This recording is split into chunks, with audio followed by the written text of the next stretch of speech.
you've seen the people where the empathy feels scripted versus actually being present. And those people, I don't want to say it's like malicious in them trying to fake it. Maybe for some people it is. I think some people just struggle with having that mentality and approach, but it comes off in a way that is off-putting to people that are on the receiving end of it. And it's like, dude, you're full of shit. Leading Ain't Easy, the show that cuts through the noise and gets real about leadership. I'm Ryan Calkins, Marine Corps veteran and founder of Reframe and Rise, and I'm here with my good friend and fellow leader, John Moore, as we unpack the highs, lows, and hard-earned lessons of what it actually takes to lead with character in today's world. It's not another highlight reel or fluffy leadership pep talk. We're talking about the stuff most people don't, the doubt, the pressure, the people problems, the pivots, and the personal growth that it demands. Because the truth is, leadership looks good on paper, but in real life, leading ain't easy.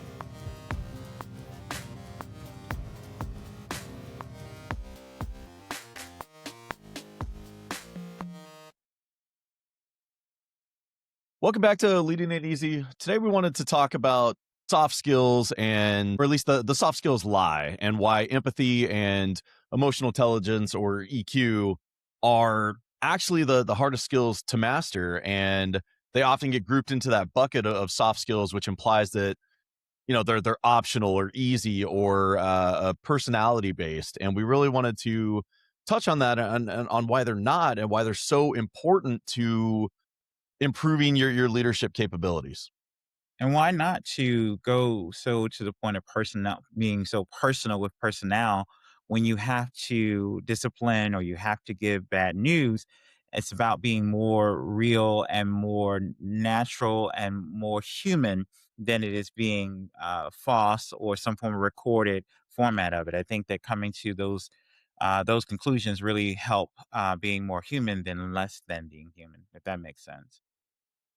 No, it does. I think it does lend itself to tackling, you know, difficult conversations, and just kind of the emotional regulation, especially under pressure, which historically has been a struggle for me. But I think, you know, as you continue to mature and grow and kind of figure out what things set you off and what don't, and how you respond, you're able to kind of adapt and evolve. But earlier in my career, you know, it was very the emotional intelligence piece, the empathy side of everything was always squared away. It was more like reactions to things that I didn't like. And I had an episode before that Ernie and I covered called "Fix Your Face," where you're very expressive in what you're sharing, even if you're not saying a thing. And that has gotten me in more trouble than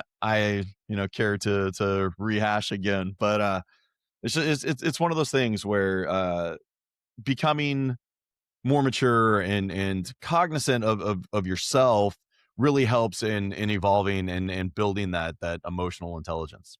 Did you find that it was more a lack of managerial training that would make us more better prepared for those types of conflicts, if you will? Or do you think it was something that we were supposed to know innately? I don't know if it's necessarily something that you're supposed to know innately, and I don't even know if it's necessarily a managerial skill. Or I mean, it's a managerial skill. I Uh-huh. don't know if managerial training is the avenue. I think it can help on skill building or continuing, but it's really that personal skill building, whether it's managerial or not. I think having that skill set as you're coming up and developing, um, will better prepare you for being a leader. Like, I guess what I'm saying is, don't wait to become a leader or a manager to start focusing and developing those skills. Try to get ahead of it and do your personal building in order to better benefit your career trajectory. And on the standpoint where I'm coming from is I think that being a leader who's trained other leaders is try to give them an introduction to those types of scenarios, right? So that they will know how to deal with conflict. They'll know how to coach. They will know how to, unfortunately, give bad news, such as laying offs or terminating someone, and how not to go back and forth, and how not to be emotionalist, be less emotional, and how not to be so emotional, right? I think that there has to be some form of education and some pre-ompt education about it, because if not, a lot of what I've seen, which this topic made me think about, when I was coaching managers, they use a lot of their basically life skill. So if someone is saying, "No, I didn't do that," you wrote me up for the wrong thing, and they're saying, "Well, yes, you did," and they start going in, and then just back and forth, right? Well, that's not you being in control of the situation. That's you being emotional or matching emotions with someone. And if you are forewarned, right, being Mhm. trained to be a manager, I think that that's very helpful to at least have it in your mind. I can't go there with this person, or I feel myself getting emotionally invested in this conversation and I need not to be. What do you think about that? No, I agree. I guess what I was getting at is instead of if you're building a team or you're responsible for staff development, I think it should be part of general staff development and not necessarily waiting for a leadership program or something like that to start working on those skills that really benefit everybody. Um, Back on the question of innate, whether you naturally have it or not, I feel like it's one of those misconceptions where, it is one of those things that people say, oh, well, you either have emotional intelligence and empathy or you don't. But there's also, I just want to touch on the piece that it can be challenging because we know how valuable that skill set is, and I would argue that it's even more valuable than technical skills, right? Because anybody can learn a technical piece, right? It's much harder to focus on something that consistently adapts in the moment, where technical skills, you learn it and you continue to apply it over and over. I agree. But with the technical skills, it's easier to measure because it's more concrete. You know what the expected outcome is, where with empathy and EQ, it's being able to operate in the moment and how you respond to things. And again, in my own career, it has been the greatest value and asset for me because I mean, I'm not one to toot my own horn that I'm great at empathy and EQ, but Cool. It's cool. Go ahead. I think it's a skill set that I've really focused on and developed, and it really lends itself to stepping into leadership positions and being able to work with people because you're able to adapt and work with individuals, and it's not the technical repeatable process. Hmm. And I do think that it's something that can be learned, and it's something that can be in you as well. But you have some people who want to approach it in the way in which is comfortable for them, right? Which is sometimes combative, which is sometimes not as thoughtful, which is sometimes not putting yourself in that person's shoes, right? In that moment. And not, and again, the empatheticness, I apologize, the empathy and things of that nature, that's very important, because we find more and more that if you don't have a sense of that thought, how will you know? I mean, it's like, if you don't have a sense of I've been here before, or persons are not going to take this news well, or um what I'm going to say to them is not going to feel good. That's not good if you can't be in that present spot and be able to relate. It's not good. And that's why for me it was very important when I trained leaders to be a leader, is to not teach them empathy, but give them kind of a forward thinking of, these are how we handle these situations. These are the things in which you're going to be, combated with. This is how we've handled it in the past, doing mocks and things like that. So they had the experience not to be combative, and not to have it go from one directive to another. And I know this sounds a little harsh, but we might have had it to where we were managing somebody out. We had all our ducks in the order. Well, now you've lost it. You've cursed that person out. Now it's turned to an HR scenario. Yeah. You see what I'm saying? And that's because of lack of control. So it's a little bit of both. It's about being able to be trained up, and also to have the ability not to be out of control when you're in those situations, and not bring your personal into it, because none of it is personal.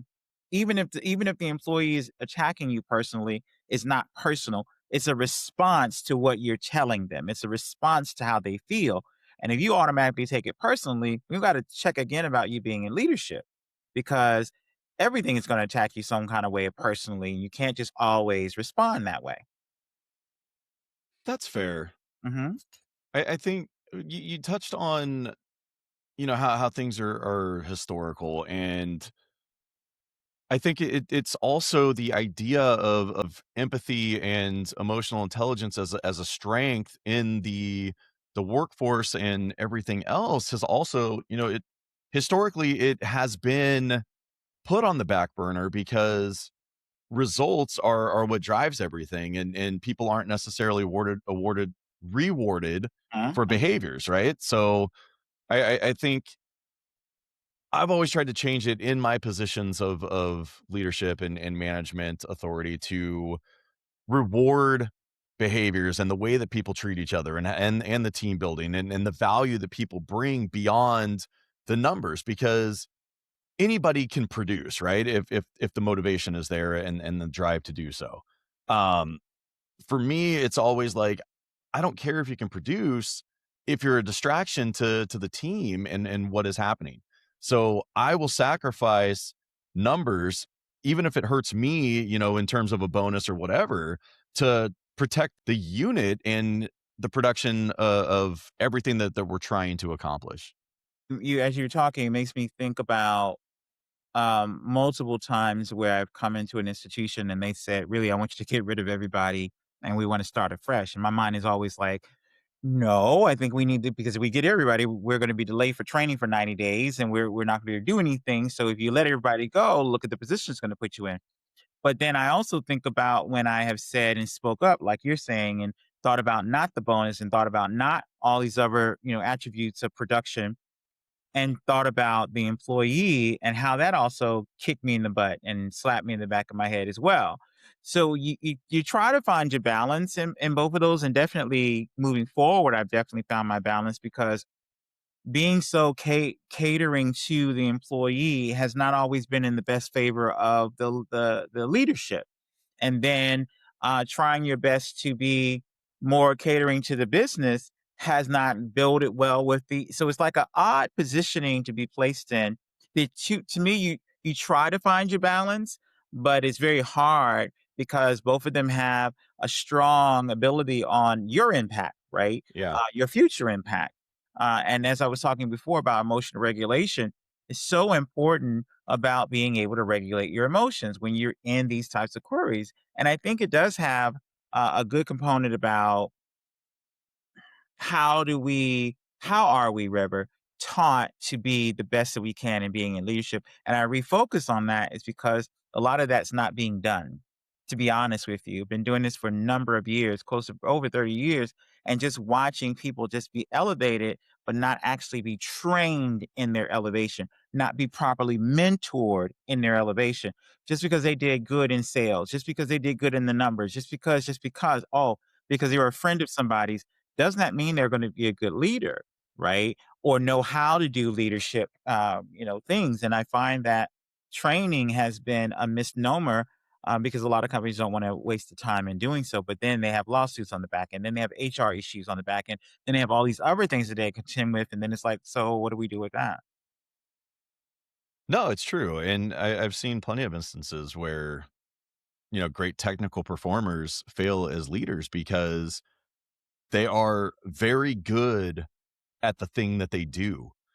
And being able to translate that into teaching others how to do it, it's like they have the way that they do it, that's the way that they teach it, but Hmm. there's really often no wiggle room or adaptability, and it's like, okay, you got to do this, but then they're not working on developing the person. It's like, here, take this, do this, and often they end up being the micromanagers because they have such a specific way that they want something done, that anything that goes outside of that becomes a problem.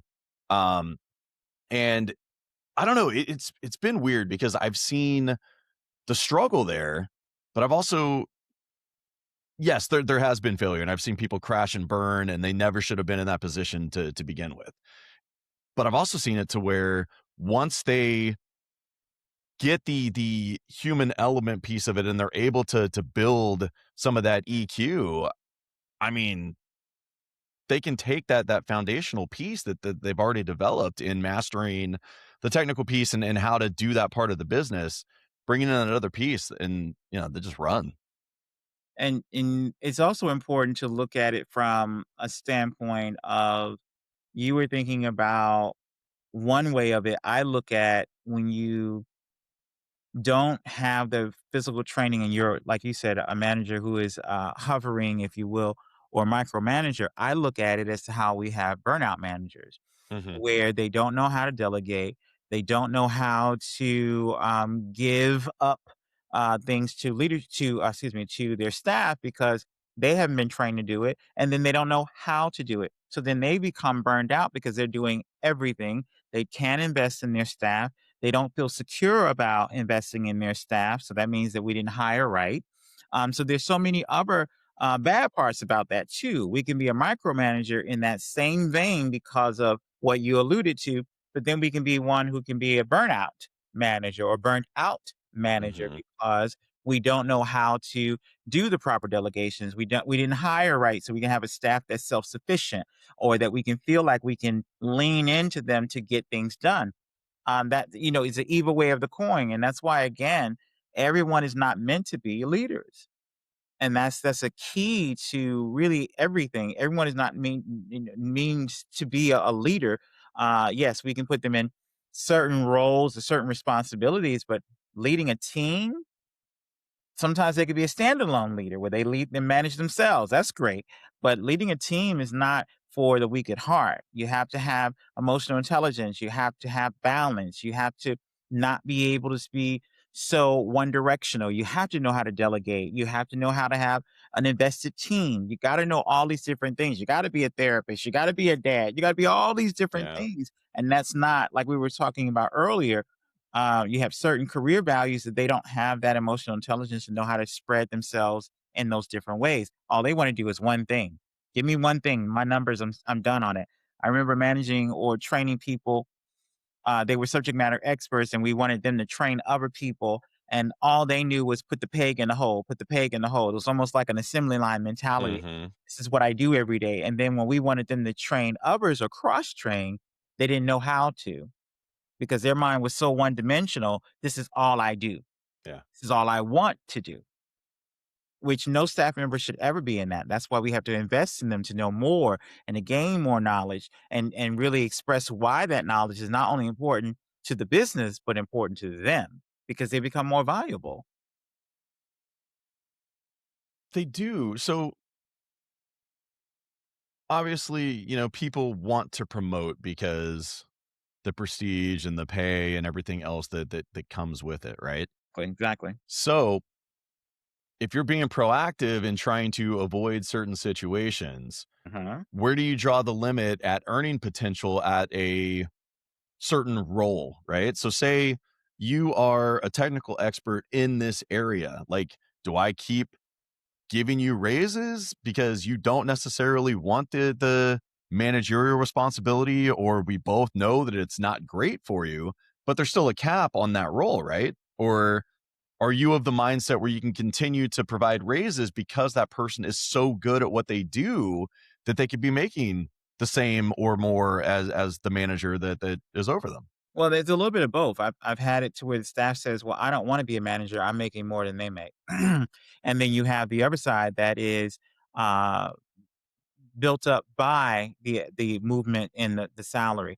I don't think that you should stop giving someone raises because they don't want to take the leadership role. They shouldn't be made to do it. And again, it goes to my statement. Everyone's not a leader.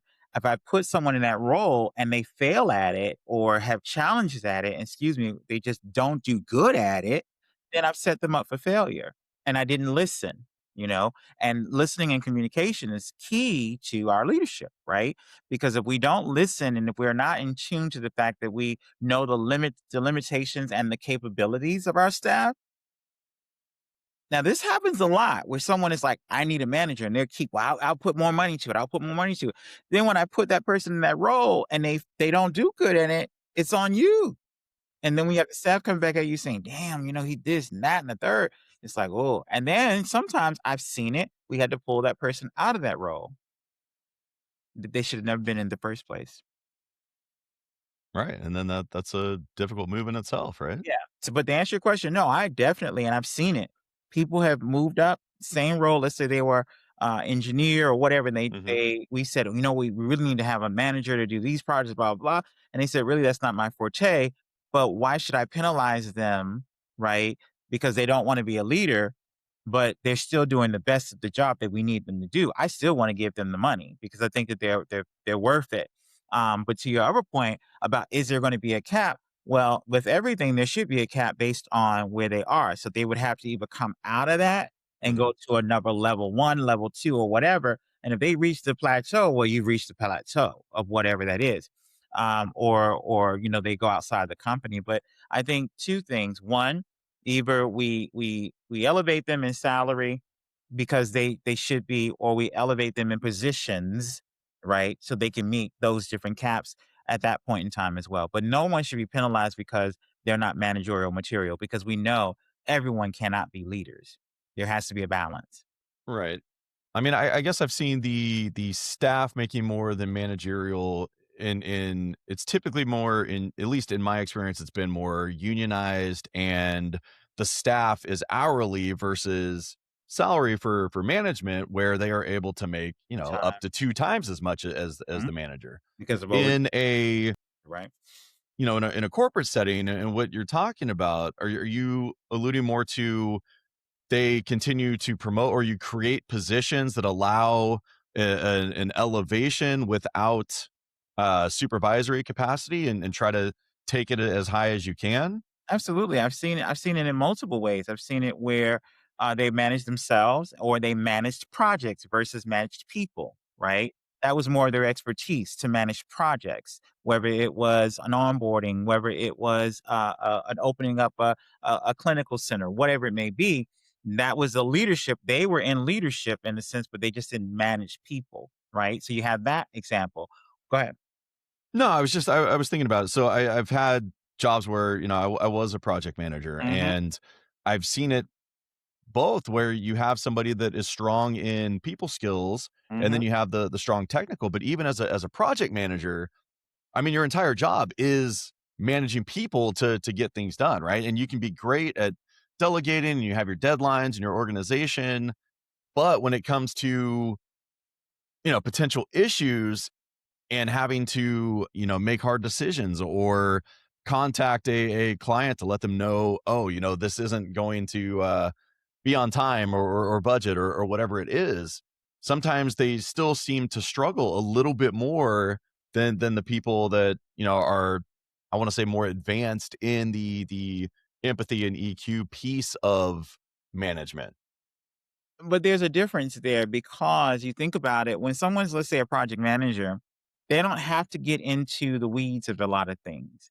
They can, write up reports and saying, I reached out to this person a number of times. We're not making our deadlines because of this, that, the third, right? But it goes to someone else outside of them where they have to be more into the weeds of the disciplinary actions, the personality actions, the emotional intelligence, where that project manager or the person's running those projects, they run the project. So to me, there's a disconnect there. That's a healthy disconnect, if you will, because they don't have to get into the weeds. So that's why if you find a person who's good in managing people, you put them in those roles because they really don't have to manage people. They're managing the projects and the success of the project. And if the project doesn't go well, yes, that is on them. But here are the reasonings. John didn't do this. So and so didn't do that. Blah blah blah. And then that has to be dealt with those individuals, not by that project manager, right? So you have that component. Then you have the other component of the consistency. Of how we're doing things. Are we doing things inconsistent or are we doing them consistently? So that we find that whatever the leadership skills that we're doing is consistent. The way that we are addressing the situations are consistent. Are we inconsistent where we're treating one different than the other? Are we doing something different with one group than we're doing with a different group? That's another part that can bring forth some differences into it as well. Yeah, I can see that. I guess when you're managing a project, it might be different in a large organization. Absolutely. My project management was within a small firm. So, I mean, oftentimes you have your own staff that you're directly responsible for, their development and growth. And a lot of times they are on your project. So you're trying to do both, manage the project and manage and develop your staff. But occasionally you'll get somebody else that has a different supervisor where when you're not able to, you know, assist that person, then you can reach out. Hey, John, I've been talking to so and so. I'm having trouble. Can you back me up here? And that's one piece that I no longer have to worry about. Exactly. But obviously, the smaller the organization, the more overlap there is in terms of your staff responsibilities and your project responsibilities.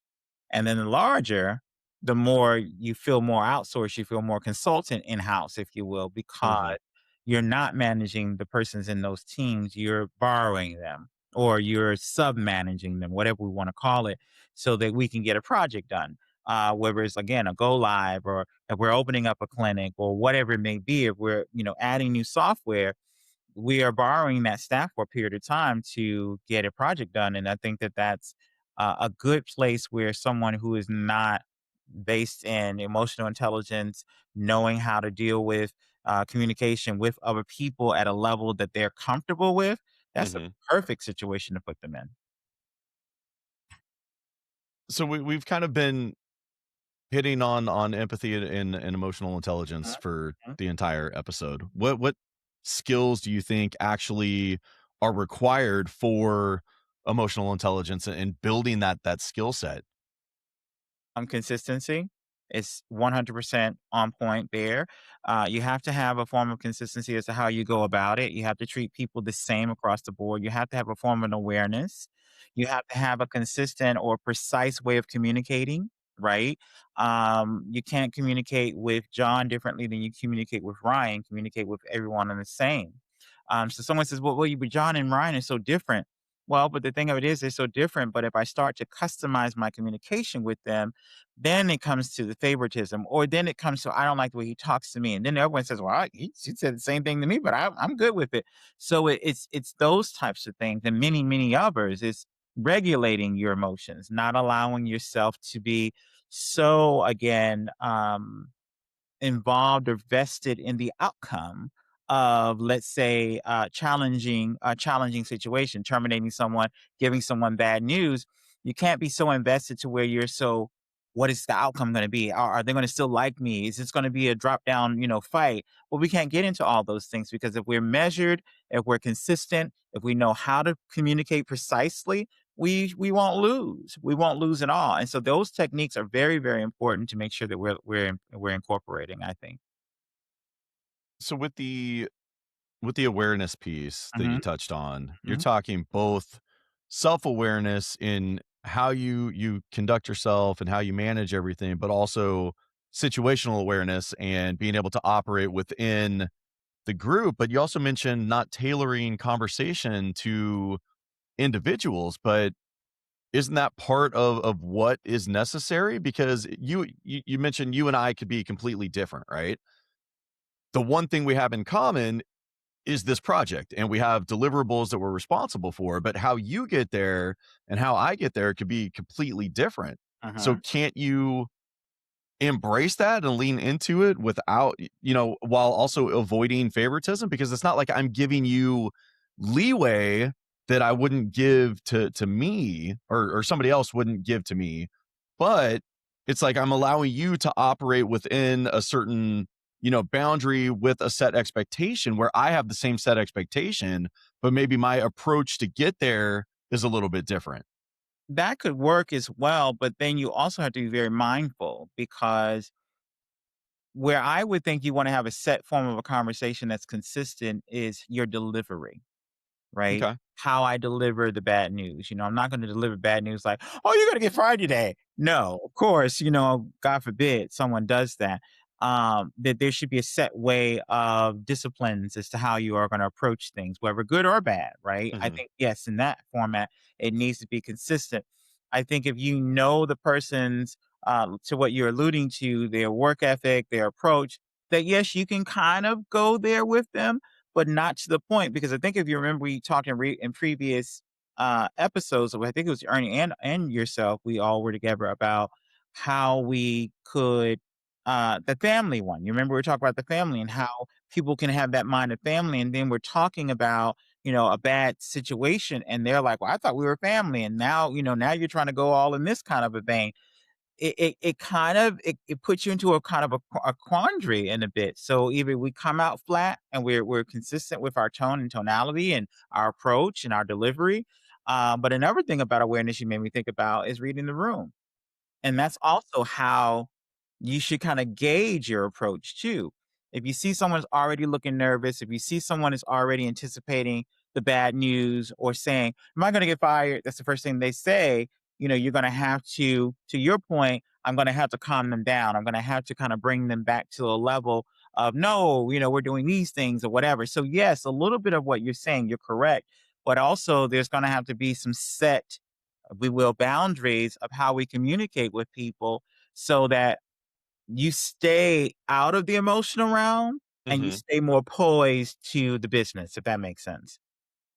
It does, and I think to recap, I kinda jotted some notes while you were going over the list of skills, and we're looking at emotional regulation, awareness, both self and reading the room, uh, Communication. communication and the clarity there, having a universal, rule set or parameters, but then being able to adapt individually within, people, operating within that, and Yes. then empathy, which has been a running theme along with EQ and how you respond to people, and lastly, So, yeah. what was the one that you Consistency. consistency. Yeah. Yeah. And remaining consistent with everything that you do, and not leaving things to question or people wondering, oh, well, how is John going to react? It's like you have built this foundation of this is what we do, this is how we do it, and it becomes repeatable. And I think, at least for me, we had talked earlier on some of the stereotypes that can come with empathy and EQ, and one of them is that people can view that as being soft, Mhm. or you're too nice. And I think I talked about it before on a prior episode, but in the Marine Corps, we had the saying, "Don't mistake kindness for weakness." Like, you can absolutely treat people kind and respectful, but you still don't let people walk all over you. I think that's where you fall into a trap, is when the too nice is really people taking advantage of the niceness that you're bringing forward, and it's not about being overly nice, but it's having those controlled, repeatable behaviors, but doing it with respect, and treating people how you want to be treated. And I think that word, two things that came to mind. I don't want to be contradicting, but I do want us to be consistent. But there's a form of inconsistency that we have to be, is because you can't be the same 24 hours, 7 days a week with staff, because then they're going to want to be managed that way. To your point, don't take my kindness for a weakness. If I have to be stern and I have to change my voice tone, or if I have to, say these are things that we have to do without, there's a debate or without back and forth, then you have to be able to take on those roles, because that is a part of leadership. What we find now when I look at this generation and everybody wants to be nice and everybody's trying to a compliment or try to figure out everybody's needs, and then you can't figure out everyone's needs. You put yourself into quite of a blind spot. You don't know how to solve. So sometimes you're going to have to take the standing position of this is how it's done. Um, with people having the hard time of hiring good staff. They hire folks and they keep people on even though they need to let them go. But they know if they let them go, they're going to go through the whole scenario trying to hire somebody else and go through several different people that way as well. So it's like you got to find, I don't want to be inconsistent. I don't want to be a contradiction, but I also say you can't always be the same way 24 hours a day, because we find that in this generation now that there's this whole sense of, and I don't mean if anyone of entitlement. I'm here. You be glad that I'm here for you, and if so therefore that manager needs to be able to be disciplined enough and let them know it's not that we're glad that you're here. We appreciate that you come to work, but this is a job, and we need to be able to solidify those things. What do you think about that? Well, I don't know. As you were talking, I wonder if part of it is like this generation looking at past generations and overcorrecting to try Mm, and go down an avenue that hasn't really been valued before. mm, And it reminded me of the conversation that we had yesterday or the day before about how in your personal life and raising kids, mhm, nobody wants to. I don't want to say hit your kids because obviously I don't want to advocate for just going all out, but we grew up in a time where spanking was mhm. appropriate, and it was a go-to corrective measure to try and stop behaviors, and now it's like the generation, myself included, is trying to go the extreme opposite to where there's never anything physical, right? And again, I'm not saying, beat your kids or anything like that, but it's a huge change in how kids are being raised today, just like it seems like kind of the correlation with the job market, and people are trying so hard not to go through the same stages that their parents or their grandparents went through. And I don't know, maybe that part of that dynamic is leading to sort of that change in acceptance and embracing empathy in leadership and it not being too nice and trying to break some of that stereotype. I don't know. No, I think that's a good point, and I like that word of the kind of the overcorrecting. But it does a disservice in a sense that we don't look at how traditions really did impact certain generations to be producers and to be worker bees and things like that. No, maybe we weren't the best with work life balance. No, maybe we weren't the best in everything. But look at what we produced, and I think it's more about what we produce than any of those other things. Those other things, hopefully, we could correct. But what I find more, and to your point, when I had a client, and I think I mentioned this before, her mom was making like realistically $300,000. That was her salary. And of course, it took her years to get to that point. But the first thing that the client said, which was her daughter, I don't want to be like my mom. I don't want to work like that to make that kind of money. But that's what you do to make that kind of money is you work, and that was a logic of our parents is that you worked. It wasn't like, we go to work for a couple of hours, or a good example. This is real true story. Person is supposed to be at work at 9 o'clock. They get there at 15 minutes after.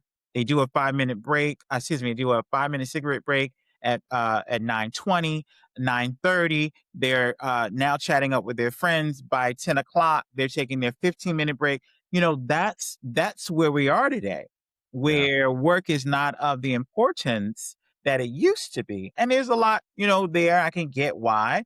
And then also too, there's a lot that a job is a job. We're getting paid to do a job.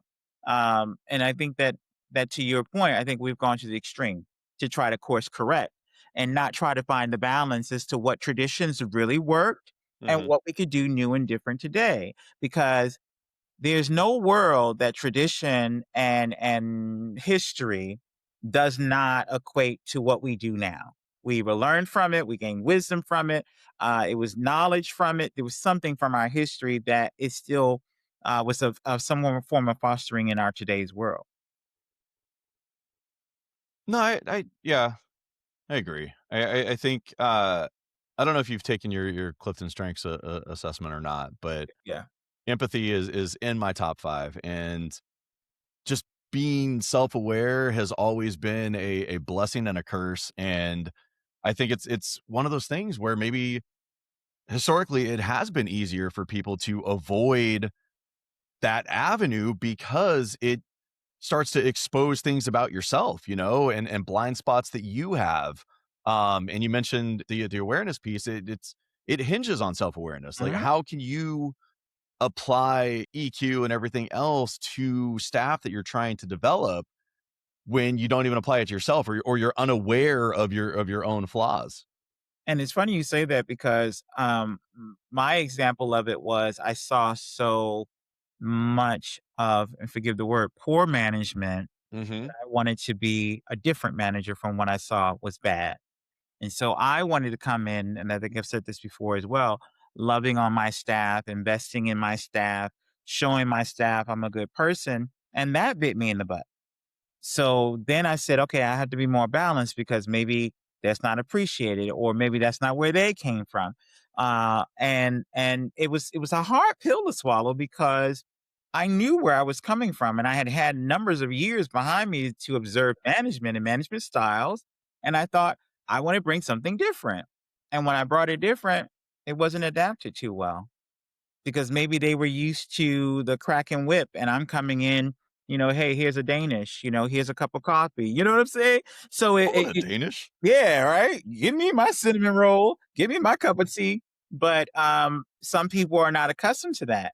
And that's the sad part too, because you're like, why don't you want to feel good when you go to work? Why don't you want to feel supported in a proper way? And why don't you want to support your boss and as he supports you or she supports you? Why not? Right?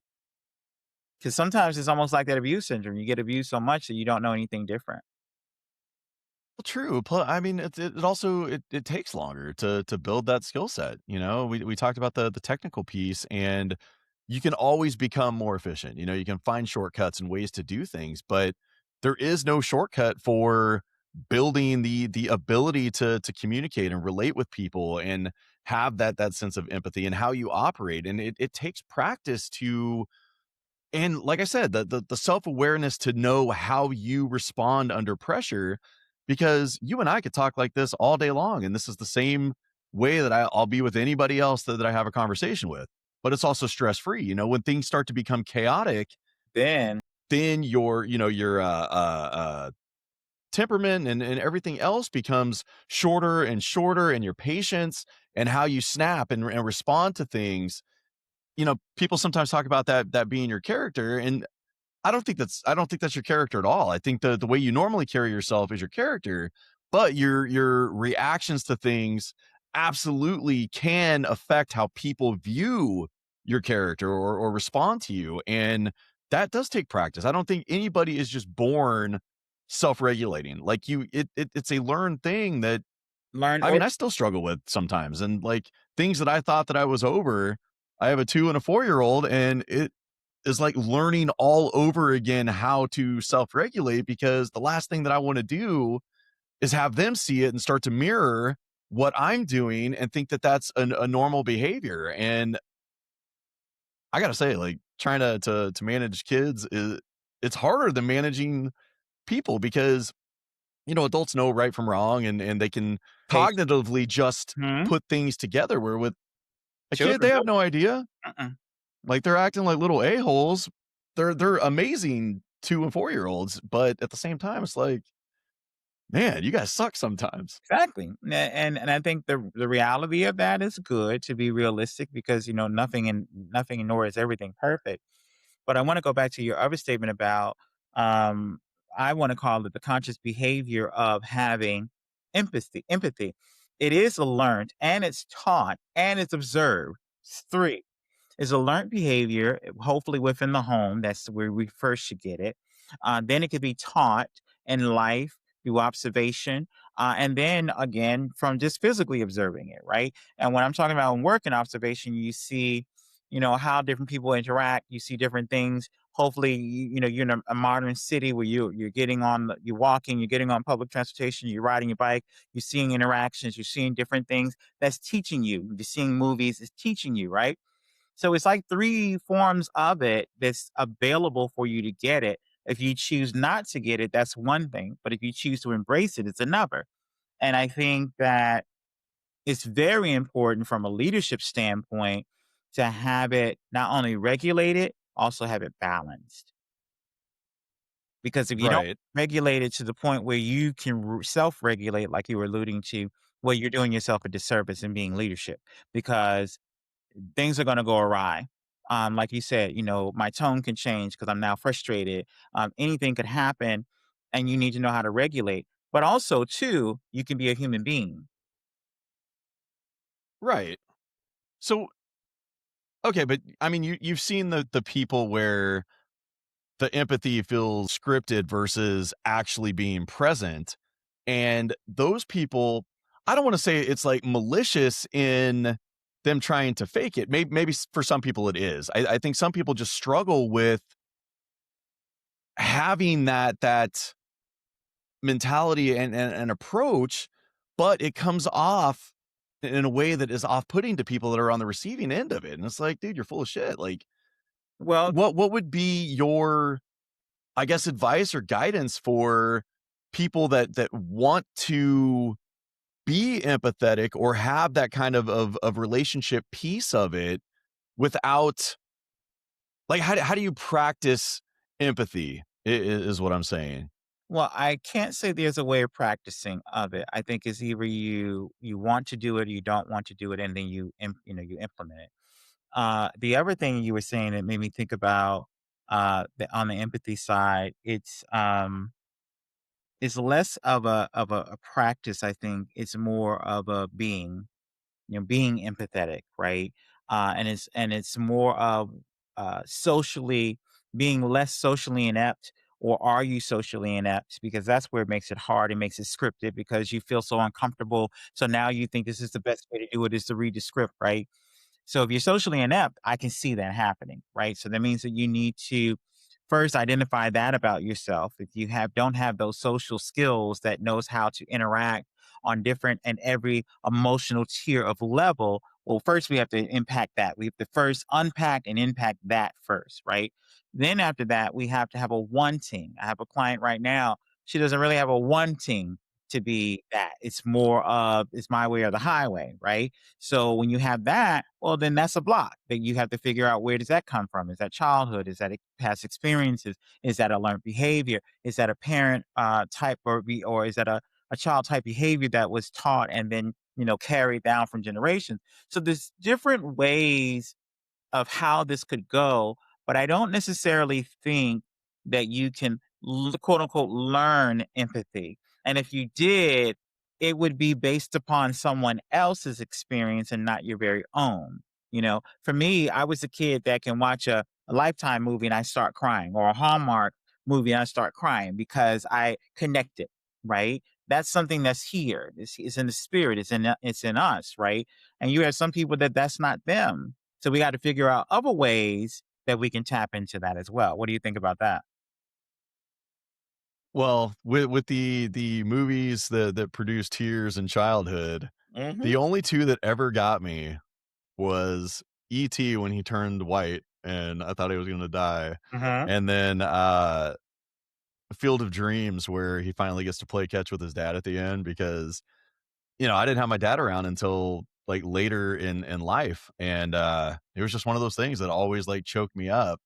Now, everything chokes me up. Stuff I've seen a million times, I'm like, "Oh my god." It's like Mhm. a different perspective, and I don't know, but, Mine is yeah, Magnolias, the funeral scene. Steel Magnolias all day, every day. It's just so powerful. Talking about she can't run the race, and I mean, it's just awesome. But then it's also good acting, and that's what taps into, if you will, those words tap into the body, the spirit, the mind, and it gives a form of emotion and empathy to the character in which is being displayed on that television or movie screen. I lied. There was a 3rd one. In What's the My third? Girl, when Macaulay Culkin goes back to get Okay, her mood yeah. ring Yes, and yes, has yes. the bees. Sorry, spoiler alert, but Oh, if you haven't seen it by now, yeah, you're lost. But, I have some too, but it's probably too many to count, but that still made no use as number 1. yeah. Number 1, absolutely. So, yeah, I don't think it's something that in which someone can just say, "Okay, this is how you learn empathy." And then I really don't think I want people to do it that way. I really want them to have good experiences, good life experiences, make them cry. It jolts the spirit, it jolts the soul, makes them have an experience that'll never work and say, I never want to go through that again. That Mhm. inspires empathy, right? And you then in turn continue your life and you remember those things. Because to me, empathy is an experience. It's not something that's necessarily taught. It's an experience, it's a behavior.